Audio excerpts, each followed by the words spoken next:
Hello student, today I am going to teach about the subject Economics class 11 chapter 2nd and it part 6.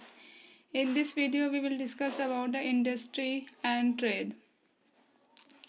Economists have found that the poor nation can progress only if they have a good industrial sector.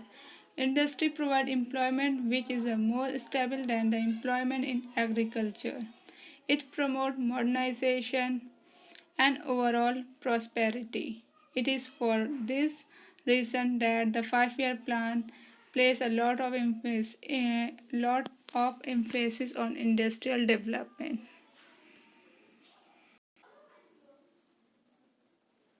We know that industries provided lots of employment as compared to agriculture sectors. And when the people are employed, then the modernization are developed in any society and prosperity. The industrial sectors play a very important role for employment and modernization that is and in prosperity. During the colonial government, there was not the colonial government didn't focus on industrial sectors.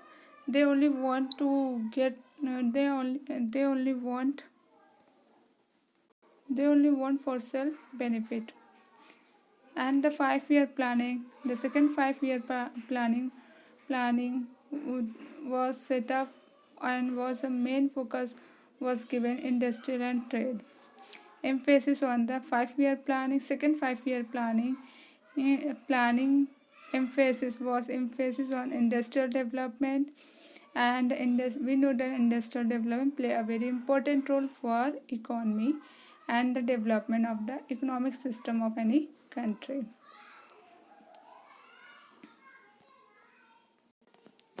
And we know that we already taught about in chapter first.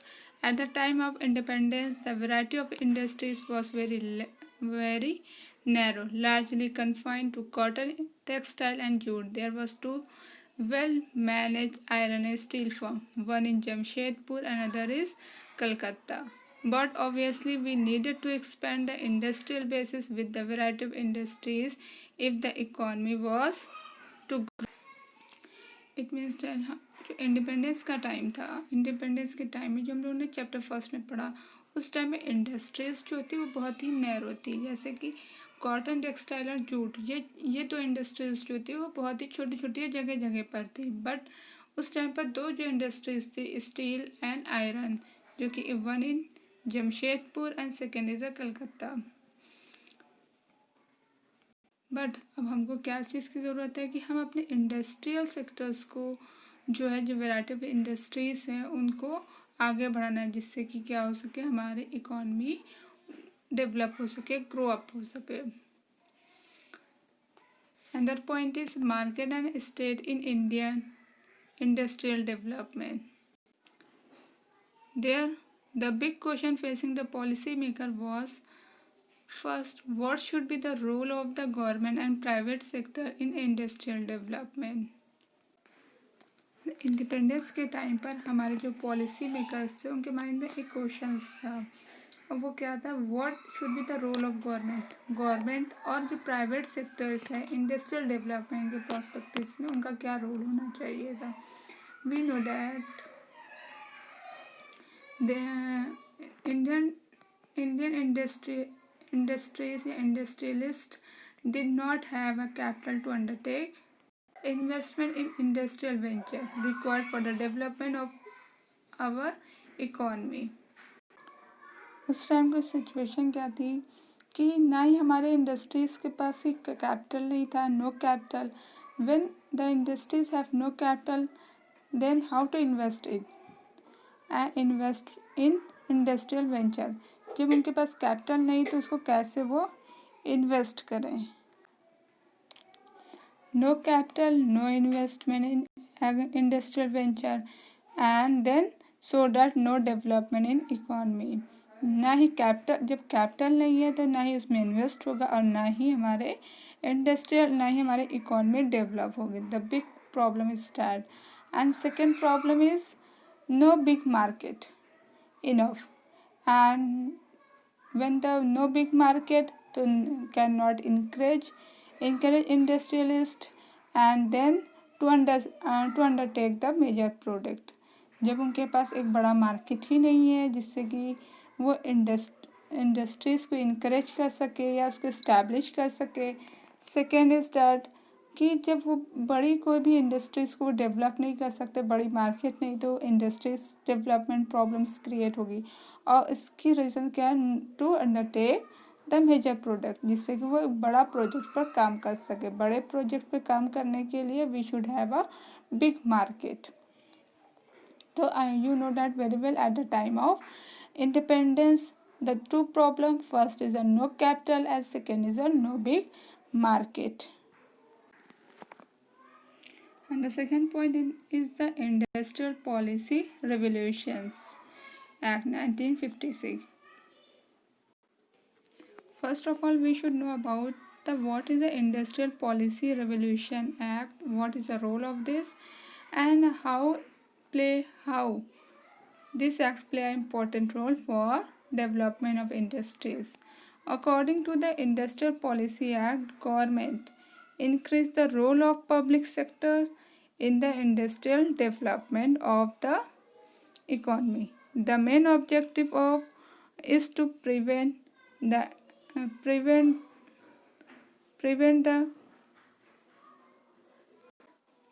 the concentration of wealth from few hands.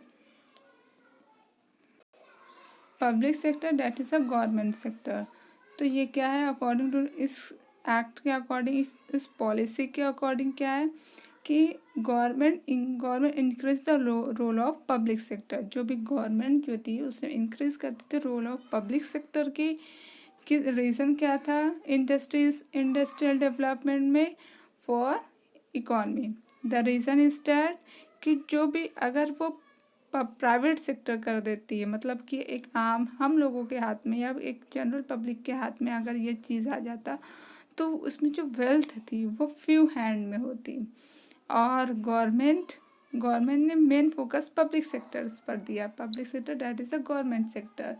The future of IPR is, इसको 3 tyre classification of industries को 3 उसमें classify किया गया। Schedule A in with the 17 industries are covered, and schedule B 12 industries, and schedule C remaining industries.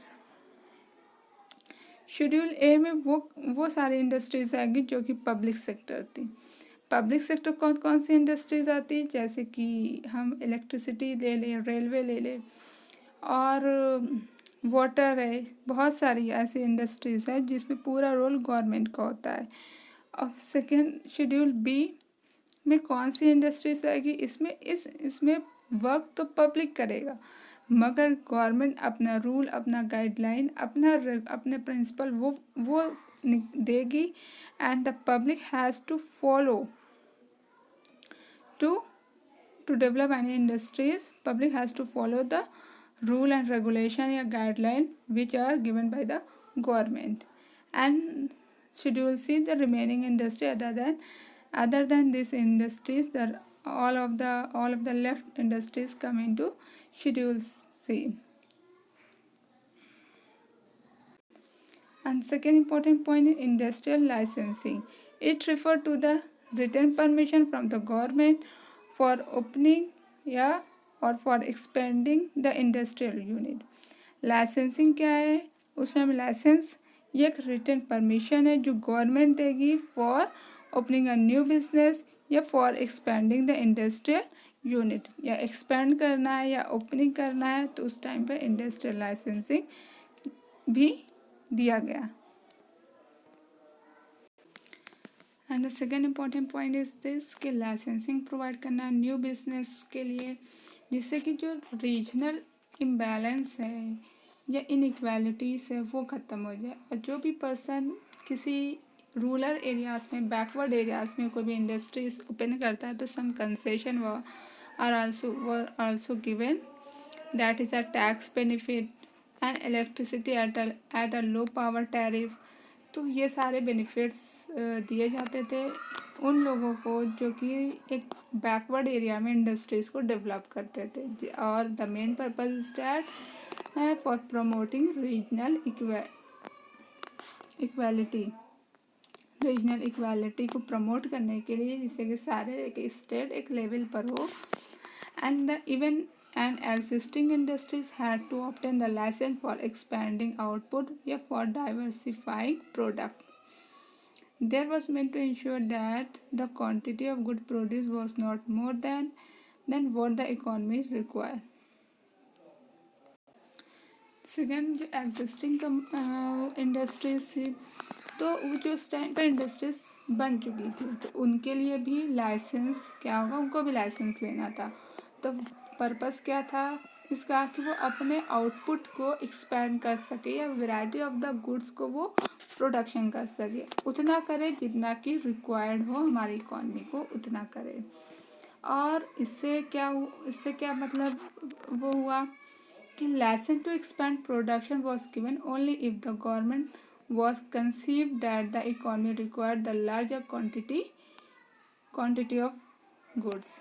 तो इसमें हमारी government हमारी जो इकॉनमीज थी, जिससे कि एक न्यू डेवलप हुई इंडस्ट्री, दूसरा हमारे जो ऑलरेडी डेवलप इंडस्ट्रीज थी वो एक्सपैंड करी, वो न्यू वेराइटीज़ या न्यू क्वालिटी या क्वांटिटीज़ के गुड्स को प्रोड्यूस करी, जिससे कि हमारे जो इकॉनमी थी जितना उसको था उतनी लार्ज क्वांटिटी में वो गुड्स प्रोवाइड हो गया। Second point, another point is small scale industries. This is also play a very important role. In 1955, the Village and Small Scale Industries Committee was called a Karve Committee noted the possibilities of using small scale industries for promoting rural development. तो जो भी small scale industries 1955 में इस small scale industries को हम लोग करवे committee भी बोलते थे।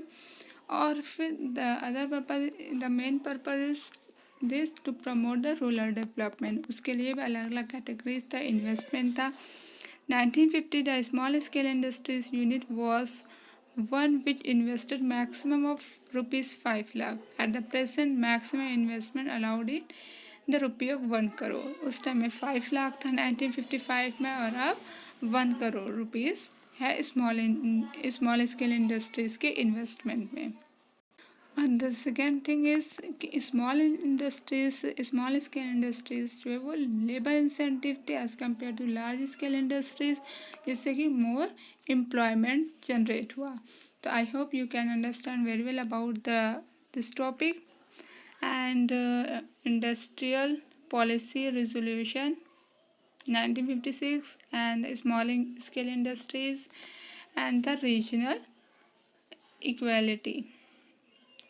Thank you class. If you have any doubt in any point, you can ask me question. Thank you.